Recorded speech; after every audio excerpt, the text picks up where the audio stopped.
Então, assim, nesse concílio, ele vai conseguir condenar o Pelágio e ele queima tudo que era do Pelágio. Aí a gente só tem o que a gente sabe de Pelágio, que era um homem íntegro.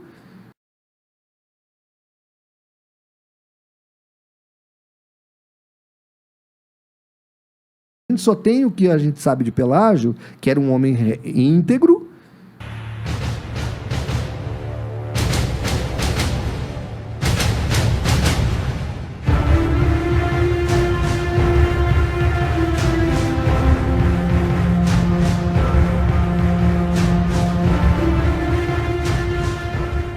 Que a doutrina de Pelágio não existe mais, porque ele foi queimado. Os 2 concílios que ele participou, ele se defendeu e não foi condenado. Quando ele morreu, o Agostinho, que era um cara maligno, desculpa aí, alguns vão ficar escandalizados com isso, né? Mas depois nós podemos marcar uma hora, se você quiser marcar, só para falar de Agostinho.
Bom, 2 perguntas antes da gente ainda encerrar ir para o nosso primeiro intervalo, porque tem muito assunto pela frente. A primeira pergunta, disso tudo, podemos dizer que se tratava de um homem honesto, Pelágio? Essa é a primeira pergunta.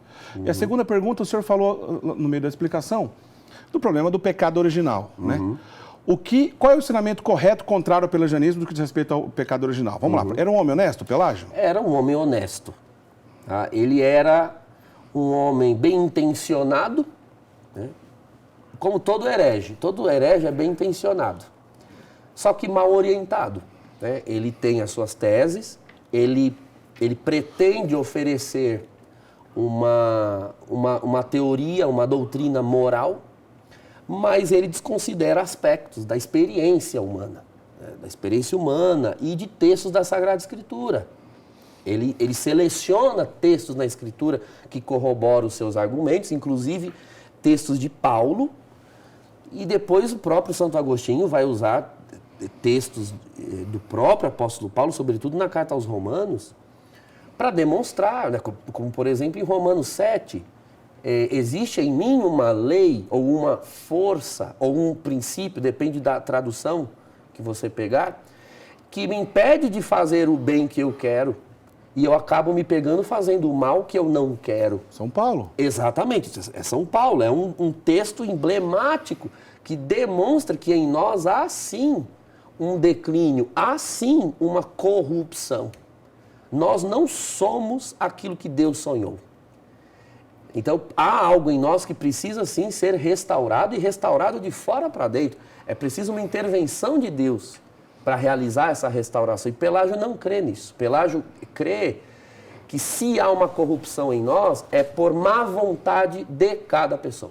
Se cada indivíduo determinar-se com boa vontade, ele consegue rejeitar total e plenamente o mal, total e plenamente o pecado e ser santo ao patamar de virtudes heróicas. Pelágio acreditava nisso. Então, se nós colocarmos aqui algumas leis, normas, regras, um estilo de vida bem regrado, então, e vivermos com dedicação, nós seremos santos. E os testemunhos, como eu disse há pouco, os testemunhos da época, diziam que ele era um homem assim. muito regrado, disciplinado. Então era difícil dizer para ele, olha, não é isso, porque era a experiência que ele fazia. Nós não sabemos quais experiências, se ele tinha algum tipo de problema de autoconhecimento. Eu acredito, agora já estou fazendo aqui uma leitura mais subjetiva. Tá. Porque todo ser humano que seja verdadeiramente honesto consigo mesmo, vai perceber que tem misérias. E misérias contra as quais não tem força pessoal para lutar. Não consegue sozinho sair daquilo. Então, eu acredito que Pelágio era muito honesto com as suas teses, mas ele não era muito honesto com a sua consciência, porque provavelmente ele não parava para se autoanalisar. Todo ser humano que se autoanalisar com honestidade, com transparência, vai perceber as suas misérias, vai perceber que existe algo em nós que precisa ser mudado e não sou eu mesmo que terei o poder de mudar isso. E o demônio, que é bom de brecha, aproveita uma brechinha dessa e faz um estrago na doutrina, como foi o caso. Perfeitamente. E agora, já te dou a resposta da segunda pergunta. Então, o que é o pecado original? Aí é Santo Agostinho quem vai elucidar na sua obra sobre o pecado original, que ele vai escrever. A do livre-arbítrio, ele já havia escrito no combate contra os donatistas, porque quando ele assume a igreja de Hipona, ainda havia um cisma donatista muito grande, em Hipona principalmente, e em outras igrejas do norte da África. Então ele escreve sobre a graça e sobre o livre-arbítrio. Muitos pensam que ele escreveu sobre a graça e o livre-arbítrio por causa de Pelágio. Não, ele escreve antes por causa do donatismo. E aí, quando surge o pelagianismo, o próprio Santo Agostinho escreve dizendo: meus escritos já o desdiziam antes dele aparecer. O próprio Agostinho diz isso. Então, ele traz novamente à baila todos os escritos dele contra o donatismo e agora escreve um sobre o pecado original. O pecado original, para nós entendermos bem, vou aqui resumir algo que é um tratado dessa grossura, né, de Santo Agostinho. Sim. Antes de mais nada, o pecado original não é algo de ruim que está em nós. O pecado original é a falta, a ausência de algo bom que deveria estar em nós, mas não está. Então, alguns têm dificuldade de entender o pecado original por conta das referências, a gente chama em teologia de referências apofáticas. O que é isso? Nós denominamos o pecado original por aquilo que ele não é, né? Apofático. Então nós chamamos de mancha original, mácula original, só que mancha é uma presença de algo ruim. O pecado original não é a presença de algo ruim, é a ausência de algo bom. Algo foi tirado de nós. Que algo é esse? Santo Agostinho pega um exemplo que foi o mais persuasivo, no meu ponto de vista, no seu tratado sobre o pecado original. Ele diz assim: pegue duas crianças. As crianças, ninguém duvida, são o ser humano no seu estado mais puro, perfeito. Então, é um ser humano puro, em todos os sentidos. Pegue um objeto de valor, um brinquedo, algo de entretenimento e dê um só às duas crianças. E coloque elas para brincar. É uma questão, vai ser questão de 5 ou 10 minutos. Cedo ou tarde, essas crianças vão começar a brigar, se pegar no tapa, disputar aquele objeto, ou gritar: mãe, ele não deixou brincar, é meu. De onde vem esse egoísmo, essa possessividade? Nós não ensinamos nenhum ser humano a ser assim. É o contrário, nós temos que ensinar a deixar de ser assim. Na nossa língua, nós chamamos o ser humano nessa etapa de criança, mas na realidade o termo correto é infante, né? Aquele que está na infância. Nós chamamos o infante de criança porque ele precisa ser criado nele um conjunto de valores que ele não tem. Então, a criança é a evidência do pecado original. Você vê como um ser humano, ele nasce e cresce, se for deixado à mercê de si mesmo, possessivo, egoísta, egocêntrico, compreendendo o mundo, as coisas ao seu redor, todos para si, por si, e nós precisamos colocar nele valores, virtudes que desfaçam isso. E se essa criança foi batizada, ela não carrega mais a culpa do pecado original. Exatamente. Mas essa justamente seriam as consequências desse mesmo pecado? As consequências. É como o que nós chamamos de concupiscência. Então, essa discussão ela voltou no século XVI. Aqui no século V ela é resolvida. No século XVI, com a Reforma Protestante, ela volta à tona sobre aonde começa e onde termina a culpa e a concupiscência. E se é que de fato concupiscência existe, pecado original existe, então isso voltou à tona.